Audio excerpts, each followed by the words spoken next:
I want to have a chat about this. I believe that women will have a burnout in some level at any point in their lives. And I believe is due to our conditioning as a good girl. I'm preparing for this panel discussion for the South East Asia community. And the title of the panel discussion is called Perfect on Paper. It's how the values and um, we were brought up with. It has its plus points, its benefits, but there's also a, I won't say a dark side. Dark side is quite, that sounds very morbid, but it's almost like it could cost us. And oh my God, I was journaling a lot about it. And I think a few years ago, I had to go through therapy and go through a healing process of going inwards and figuring out why I or why was it difficult to stop people pleasing and to feel the need to make everyone feel comfortable. And I think women, think about it, we are conditioned to be valued and liked if we are selfless, if we are soft spoken, if we help others, and we and it works at the start, and it definitely has its benefits. You know, we are the martyr, we are the nurturer, but it comes to a point where it costs us our peace, our energy, because we can't keep giving, emptying ourselves to others.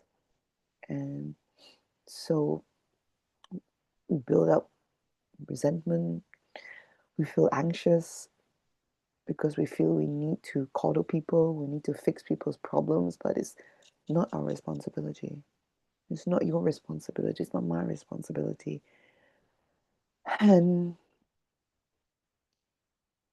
when there's so much turmoil inside of us, you know, hormonally increases the stress hormone cortisol and just throw our hormones out of balance. Our skin erupts in spots and acne because there's things that we want that we are suppressing, we are not sharing because we don't want to rock the boat.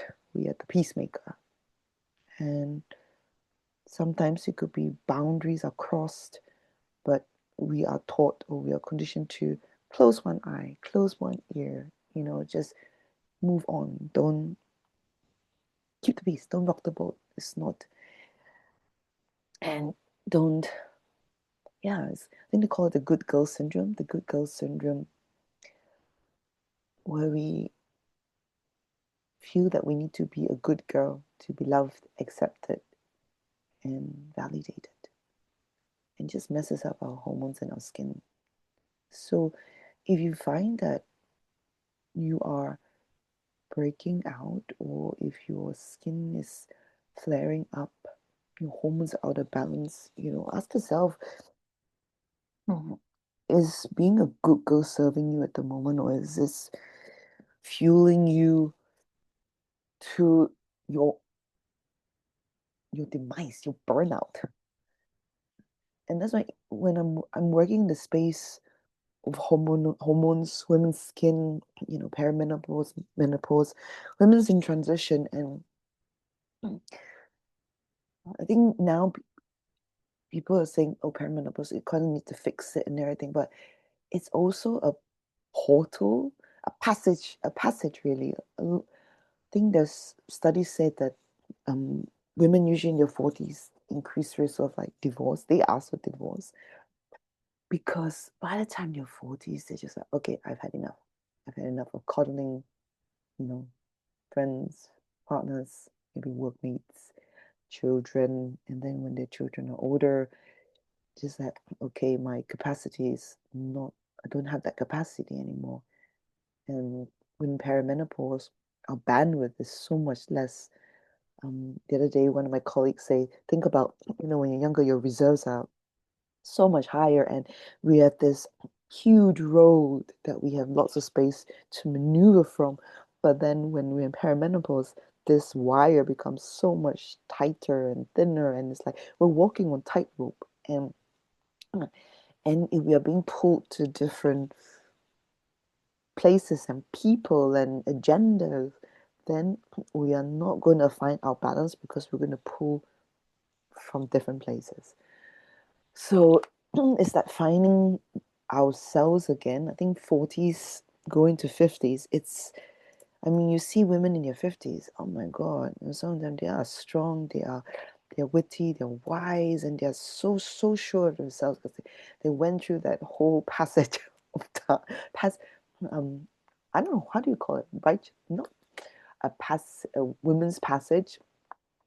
Okay, so almost like when you're going through being a teenager, you're going through puberty, it's like finding your identity of, being a teen from a kid to an adult. So it's that transition. So perimenopause, it's called reverse puberty because it's like the other way around. Your skin breaks out, you are questioning things, you're questioning your identity, you're trying to find this new identity as well because you're no longer young, and we're trying to hold on to this youth, to our youth, and realize that actually, no, we are moving into the next chapter.